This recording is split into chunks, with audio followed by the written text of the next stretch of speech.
చక్రపురమందు స్థిరమైన శ్రీలలిత పసిడి పాదాలకిది నీరాజనం.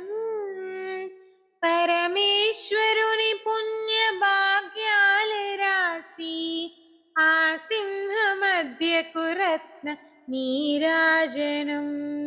బంగారు తల్లికిది నీరాజనం. బంగారు తల్లికిది నీరాజనం. అంబనీకిదిగో మంగళం కాలమందు దేవి నీకిదిగో మంగళం. ఇంతకీ మీకు ఈ సాంగ్ నచ్చిందా? ఈ సాంగ్ ఎక్కడో లేదండి, లలిత సహస్రనామం బుక్ లోనే ఉంది. మొత్తానికి నేను ధూపం దీపం చూపించేశాను. లలితాదేవికి పులిహోర చేసి పెట్టాలి అన్నారు. సో మీరు చూసినట్లయితే నేను రైస్ కుక్ చేసేటప్పుడే పసుపు వేసాను.